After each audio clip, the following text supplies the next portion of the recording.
It's D-U-E-U tell. I see you by this point, you're reading my mind. It's time for football. We about to keep this thing moving. I'm about it, you're with it, let's do it. We gon' make this thing official, you heard me? If you're the best, then let's prove it. The goal is set to have a team become a unit, man. We about to keep this thing moving. I'm about it, you're with it, let's do it. We gon' make this thing official, you heard me? If you're the best, then let's prove it. The goal is set to have a team become a unit, yeah. Welcome to Football Game Plan's NFL All 32 show. I am Emery Hunt, the czar of the playbook, and today we're taking a look at the New York Giants as we preview the 2021 NFL season. And we'll take a look at some training camp quick hits, some offensive and defensive positional breakdowns, as well as reasons for optimism and also causes for concern. But first, let's take a look at some of the key storylines heading into the Giants season as we go into our 4-minute offense. This is a pivotal third year for quarterback Daniel Jones and the New York Giants. We've seen him grow in certain areas of his game. For instance, last year, he became more of a threat on the ground, rushing for over 400 yards, but he still needs to make significant strides in the passing game from a yards per attempt and touchdown perspective. The last 2 seasons, his yards per attempt has been at 6.6 and 11 touchdown passes last year in 14 games just won't get the job done. The Giants hope that building an arsenal of weapons around him will help him achieve that goal. With a second year in Jason Garrett's system and a strengthened offensive line and receiving core around him, the expectation is that those numbers should definitely jump up in the right direction.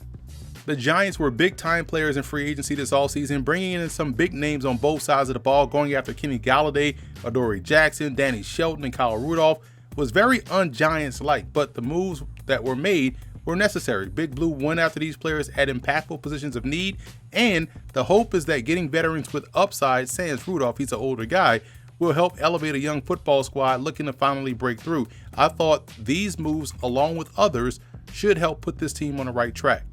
Another reason this team is heading in the right direction is due to second-year head coach Joe Judge, who seemed to be able to get the buy-in from his players, then the media, and then the fan base for that matter, based off last year's performances. The Giants were in playoff contention up until the last week of the regular season, and a lot of that can be attributed to the way Judge and his coaching staff was able to galvanize the squad and get them playing really well for a stretch of games. They won 4 straight games from week 9 to week 13, upsetting the Seattle Seahawks in the process. So we'll see what the messaging will be from Judge as he enters year 2 of his tenure.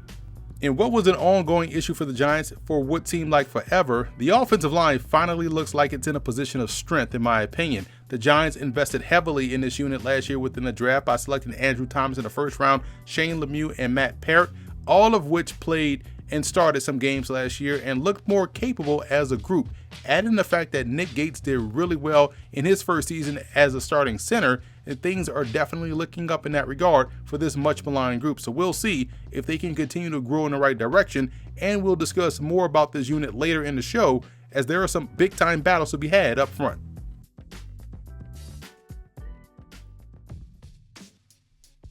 We've seen both Danny Dimes and Danny Duds from the third-year QB Daniel Jones. Both the team and the fans want to see more of the former and less of the latter, and see him become known as Danny Dubs for wins more than anything. Physically, there's nothing that Jones can't do. It's all about him getting better situationally in terms of ball security, inside the red zone, third down offense. He has led the league in fumbles the last 2 years, which is tied directly to his pocket presence, which also has to get better. Again, the hope is that with everything built around him and full confidence from his teammates and staff, he should have a solid, consistent season, and he'll need to, as there's no real threat behind him in terms of backup options. So it'll be up to Jones to put a stranglehold on his future at the position for the Giants this season. Losing Saquon Barkley last year hamstrung the offense more than many would admit, despite it being functional without him. Barkley is the threat that you game plan against if you're an opposing defense, and getting him back healthy just adds a totally different dynamic around the offense. The question is when they will get him back. It'll be in the Giants' best interest to not rush him back so quickly and allow for him to find his comfort before increasing his role and responsibilities. In free agency, they went out and signed both Devontae Booker and Corey Clement to do just that, in hopes that they can slowly work Barkley back into the fold and have him hit his stride as the season goes on. This was an area where the Giants wanted to get more dynamic heading into 2021, and I would definitely say mission accomplished. Kenny Galladay, who was coming off of an injury-plagued 2020 season, gives the Giants a legitimate number one option on the perimeter and a safety valve type option in the passing game. It also allows Darius Slayton to slide into more of a suitable number two role where he can take full advantage of his abilities to get deep. Now, Sterling Shepard is a consistent chain-moving option in the passing game that's a pro's pro at the position. You just hope that he can avoid those nagging injuries and get through a full season. The exciting new wild card here is rookie first-round pick Kadarius Toney out of Florida. He's a run-after-the-catch machine and legit game breaker with the ball in his hands, showing the ability to win at all levels of the field in a multitude of ways. How quickly he can get acclimated to the pro game will be key. And when you have a legitimate Olympic speed type option of John Ross, you will always garner some intrigue. It's the qualifier about him, the quote, if he can stay healthy, that has you tempering your enthusiasm. But man, if he does, he is going to be the deep threat on his football team. And credit wide receiver coach Tyke Tober, who is the best in the NFL at coaching up these wide receivers, for getting guys like Dante Pettis and Austin Mack ready to play, which just helps round out the depth chart here as a whole. Now, Kyle Rudolph gives them a stable inline presence and receiving option at tight end. He brings the consistency to the position, which is what the athletic Evan Ingram has yet to show in his 5-year career. The hope is that Rudolph's presence helps Ingram find that consistency and elevates his game to a higher level. As you love the player and the effort that Ingram brings and who he is, but you want him to be a trusted option for Daniel Jones. Caden Smith gave them some quality minutes last season and had a bit of a rejuvenation to his career since coming over from San Francisco, where he was a 6th-round pick back in 2019. And Levine Tololo helps them out and helps provide another solid blocking type within his unit.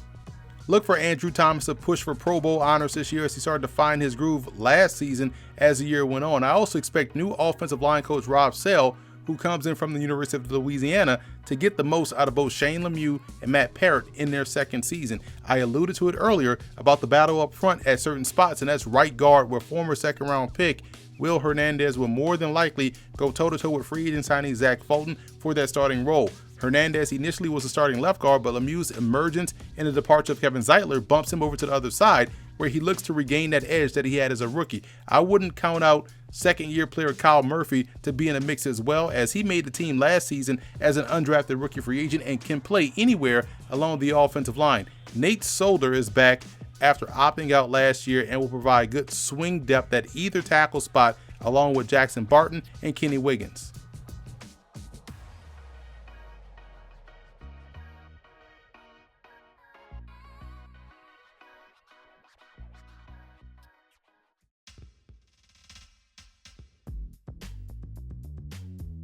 The Giants got excellent play last year from Leonard Williams, who had a breakout season of sorts, leading the team with 11.5 sacks. And while that number isn't expected to be the norm from him, it does show you the potential of both Williams and this unit as a whole. I would expect Dexter Lawrence to see more opportunities to get to the quarterback. He finished with 4 sacks last year, and I believe 7 to 8 is definitely doable, as he's a really good player on both ends of defense. Replacing Delvin Tomlinson with Danny Shelton should help keep that consistency going up front.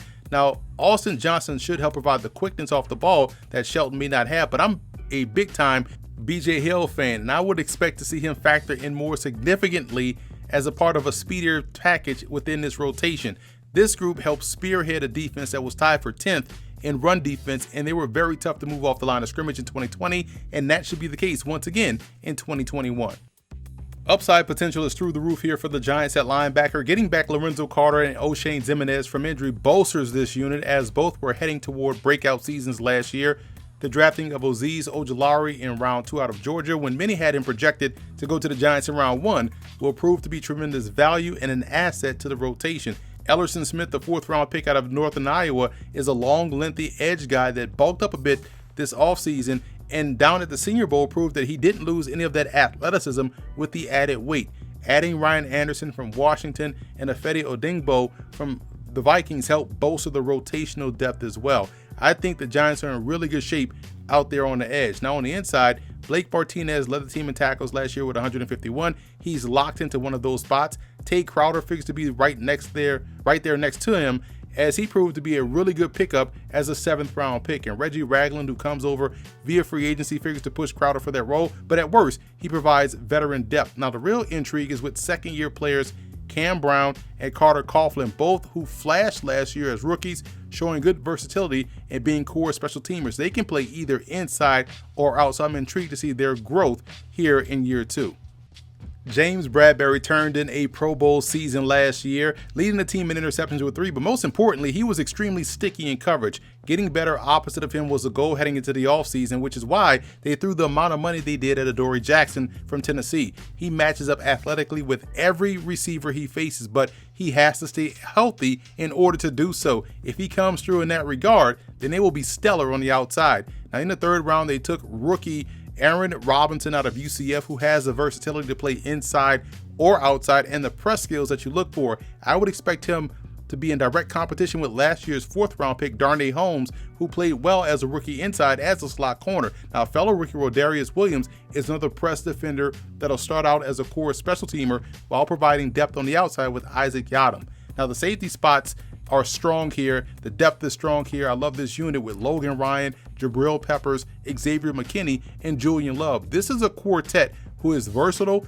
interchangeable, and doesn't lack for ability. So expect a huge jump this year from McKinney, who got a late start to his rookie season, recovering from an injury, and got better with each passing week, making a lot of plays.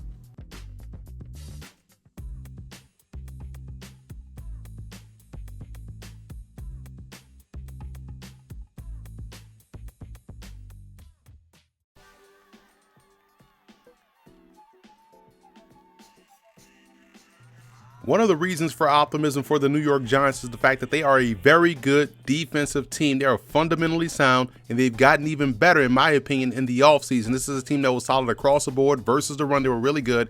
They got better on the back 7 in terms of coverage, and this year you add more health on the edge, some more talent as far as pass rushers are concerned. So yes, this is a very good defensive team, and the offense has potential. We talked about it all show, how they have improved the receiving core, added depth there. You get Saquon Barkley back healthy. You have some depth in the backfield as well. You hope Daniel Jones can improve. The offensive line looks to be solidified. So yeah, there's a lot of optimism about the Giants. In fact, they also have a great coaching staff. You look at Joe Judge, who proved to be a solid head coach last year in his first season. Jason Garrison, experienced coach. Freddie Kitchens, Rob Sale coming over from University of Louisiana. Ben Wilkerson, an assistant offensive line coach, is talented. Burton Burns, one of the best running backs coach in the game, as well as Tyke Tolbert at receiver.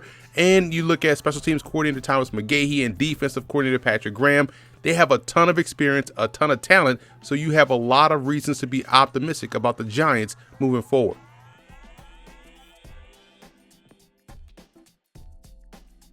A cause for concern would be if Daniel Jones doesn't take that leap forward in his 3rd season. You look at this offense, they have an offense, in my opinion, that should be able to win 8 games by itself. The defense is definitely there for them to win 8 games, so it's all going to be on the shoulders of Daniel Jones if he can take that next step. And if Saquon Barkley takes longer than expected, he's the centerpiece of this offense, and if he's not there to put the threat or the fear of Jesus in opposing defenses, this season could be a lot like what we saw last year. Let's take a look at some training camp quick hits, and we'll start with our camp surprises. On offense, rookie offensive lineman Jake Burton is someone to keep an eye on out of Cal. You look at what he did at UCLA, was outstanding offensive lineman, transferred over to Cal and was still able to dominate. He can play tackle or guard. He's going to surprise people in camp. And I'm also expecting Raymond Johnson III to surprise people as well. He was excellent in the Sun Belt Conference. He's going to show that relentlessness, the quick twitch that you need coming off the edge.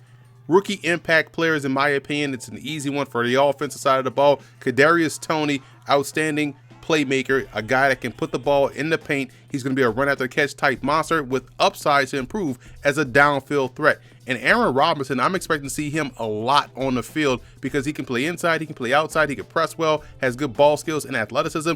I expect him to have a huge impact on this Giants football team.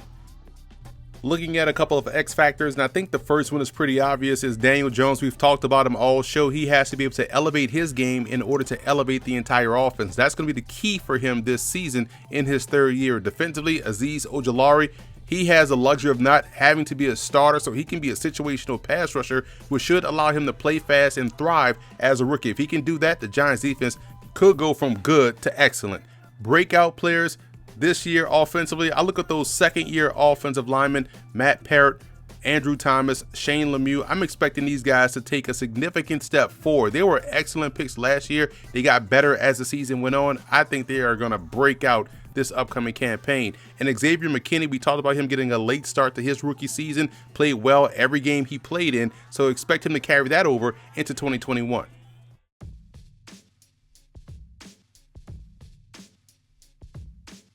The road to the Super Bowl for the Giants goes as follows. Daniel Jones starts to elevate his game. We talked about that just a few moments ago. And if he can play well throwing the football in conjunction to what he can do as a runner, this Giants offense should take that next step. And if the defense gets even better, they have the potential to do so with the pieces they've added on the edge, getting healthier. Also in the secondary, if this defense goes from a top 12 defense to a top 9 or 8 defense, it could be a good year for Big Blue. And if Saquon gets going by week 4 or 5 and you really starts to look like the old Saquon Barkley in conjunction with Daniel Jones elevating his game and a defense that's going to be stout, this team can go all the way out west to LA for the Super Bowl.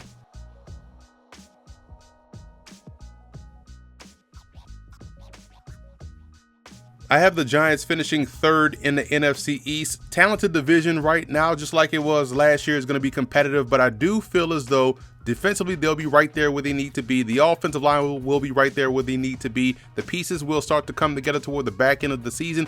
I don't think Daniel Jones takes that significant step forward. I think he'll be okay, but right now, okay won't get them higher in the division with how talented Dallas is and what else is going on around them. So I do see them finishing third, a competitive third in the NFC East. So that's it for this edition of Football Game Plan's NFL All 32 show. I am Emery Hunt, the czar of the playbook. Be sure to follow me on all of my social media accounts, and don't forget to check out and subscribe to the Football Game Plan Network located at youtube.com/footballgameplan. Also subscribe on iTunes to Football Game Plan Podcast and leave us a 5-star rating. That's where you can find our NFL All 32 podcasts. It's tell I see you by this point, you're reading my mind. It's time for football. We about to keep this thing moving. I'm about it, you're with it, let's do it. We gon' make this thing official, you heard me? If you're the best, then let's prove it. The goal is set to have a team become a unit, man. We about to keep this thing moving. I'm about it, you're with it, let's do it. We gon' make this thing official, you heard me? If you're the best, then let's prove it. The goal is set to have a team become a unit, yeah.